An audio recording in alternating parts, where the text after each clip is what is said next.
Hi, I'm Danny Corwin from Harbor Freight Tools for Schools. Thank you for giving the Prize for Teaching Excellence a shot this year. With a deep respect for the dignity of the trades and for the intelligence and creativity of people who work with their hands, we created the prize to shine a light on excellence in skilled trades education in public high schools across America. Our learning module, Marketing Skilled Trades Education to Gen Z, features Kayleen McCabe, a general contractor and advocate for skilled trades education. You may know Kayleen from the DIY network show Rescue Renovation. In this module, you'll take in Kayleen's infectious spirit and obvious love for the skilled trades as she shares her best tips for marketing your skilled trades class to Generation Z, or as you know them, today's high school students. The way to sell skilled trades education to this generation, says Kayleen from her workshop in Denver, Colorado, is to be 100% authentic.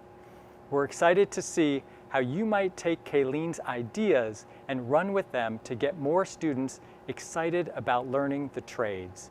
In fact, we hope you'll take anything you might learn from the entire application process and use it tomorrow or the next day or even next semester. If you'd like to dig a little deeper into the concept of marketing and teaching the skilled trades to Gen Z, you'll find additional material in our resource library. You can use the main menu to click ahead and draw upon this supplemental content to help you answer the relevant application questions. Or you can save it to explore later if you prefer. Giving away $1 million in prizes each year is an incredible honor and a lot of fun for us here at Harbor Freight Tools for Schools. But better than that is knowing we are helping to build a community of educators like you that are passionate about teaching the trades and providing students with pathways to graduation, to post-secondary training, great jobs, and a workforce our country needs. We hope you'll stay a part of that growing community long after you click submit. And don't forget, the deadline to apply for the prize is May 13th at 5 p.m. Pacific Time. Best of luck. The way to sell skilled trade education to this generation is to be authentic. And that means showing real stories on how people got into it and then the success that came from it. You can't fake this. And so showing that, whether it's getting alumni from the school to come back and talk to potential graduates or have celebrity people who are passionate about this talking about their own experiences. But you have to be authentic. You can't fake it. You can't pretend like, oh, sure, sawdust is the greatest thing ever. Nonsense. And they will see right through that. It's kind of tough trying to figure out how to hook kids at any age, forever. This has been why marketing companies exist. How do we find and tap into people? You talk to kids authentically about what they get to do and then the money they get to make outside of that and the potential and then how they're helping people in their community that resonates with them. It's an easy sell. We're not even stretching the truth. This is just reality. I think that introducing students to any portion of CTE is actually making them better consumers in the real world. Should every student take an automotive class? Yes. Should they all become mechanics? Probably not, but they're all going to drive a car. Should they all take a construction class? Absolutely. Should they all go into construction? Probably not. The careers are there, but the reality is that I believe all these students are going to be successful, and someday they're going to buy a big screen TV and want to know how to mount it to a wall. Now, are they going to hire a contractor to do it, or are they going to do it themselves because they learned how to do that in high school? We're making smarter consumers, and so at the end, it's that. Do you know how empowering it is to go into a place and know that I can talk as an equal to another craft professional? It's wonderful. And so that is raised my self-esteem because I work in the trades, but then it has also made me a confident consumer. I don't consider CTE to be an extracurricular activity. It's all around us. It's everything we do. And I look at this opportunity now that students have to be in these classrooms as a safe space to fail. If you're building something and it falls apart, You failed. But guess what? You're going to problem solve and you're going to learn how to do this and work through it. And what a valuable opportunity for a student. And then on top of that, to know that these skills can actually take them places, whether it's through a career or even building their own house, that's empowering. How, as a teacher, would you not want to encourage every one of these students to consider that? It's just being able to share the passion on, why are you in this to begin with? I do it because I love sawdust. I really do. And I couldn't imagine trying to talk about, how to cut hair. It's not necessarily my passion. So it's being true to yourself on, what do you love? I think instead of a teacher saying, I am passionate about this, trust me, a teacher should say, I'm passionate about this, let me show you. And that means bringing in projects, photographs, sharing stories, or even doing a project in the classroom that shows, your love for a passion. Let's say you're a hobby woodworker at home. You can totally bring that into your classroom if you're teaching electronics. It's all math and it's all art. And so sharing it at any level is incredibly valuable.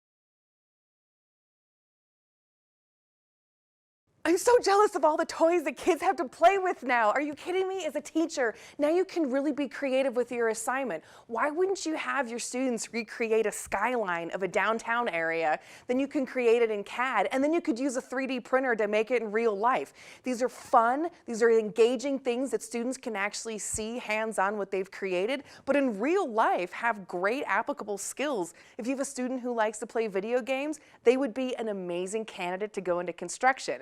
That technology in video games is the same thing that we use in CAD and other architectural programs. So yeah, think outside the box and have fun with it now.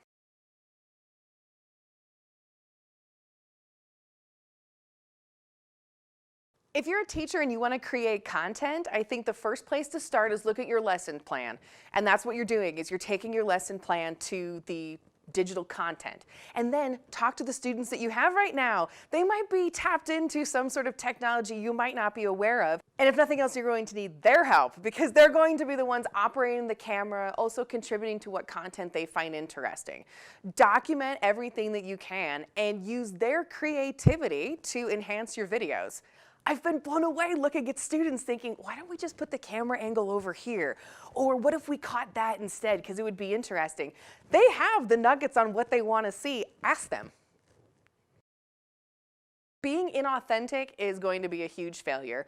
Also, adding too much. You don't need to add a bunch of editing and music and overlays and stuff. It's about the content. Students now have the opportunity to go through a bunch of different mediums, and so getting to the nugget that you want to pass on is really important. You don't have to waste your time with any sort of fancy graphics. It's all about the content.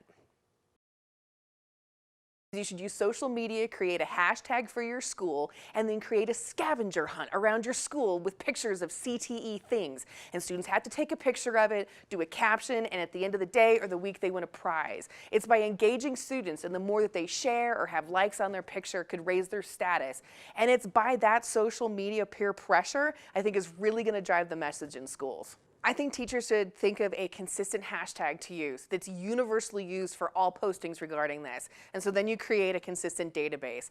I think also then using filters of sorts. They are available for a nominal fee, but there's a lot of success with Snapchat and then transferring that into Instagram. And so engaging with students' filters or modes that they can modify pictures with, especially with things CTE, is really successful. But having that consistency with an @ or an hashtag is absolutely necessary. You can't have success without it. I love seeing this change. It's been wonderful now to go onto a job site and nobody ever looks at me because I'm a female. They want to know how skilled I am first. Taking advantage of how diverse students are now is really, it's an untapped potential, because now we have students that come from so many different backgrounds and have great potential and things to share and pass on that we can do a whole lot more. And so I think it starts by listening. Ask questions, really start to dive in and see what powers them. What's that strike and spark? We might be culturally missing out on tapping into some students because we just don't know. And so ask. And then also ask them how they want to participate. Teachers can really take advantage of the entrepreneurial opportunities with students by using all the technology around them. Ask them what are things that they're missing in their life.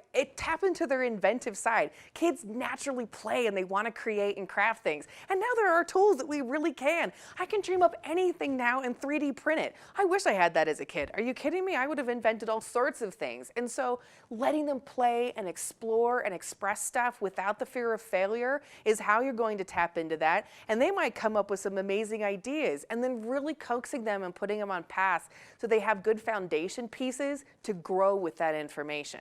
I think that by encouraging students to invent and be creative, then use the tools around them to actually create those things and show them the potential that they could make money off this. We're looking at websites right now where you can put crafts up online and sell them. Why wouldn't you let a kid do that? Your students are so creative, and then showing them, look, you invented this and now here it is and it's being sold to someone. You can show them in real life what's happening and then talk about the potential and growth from there. Yeah, once they see it, they believe it.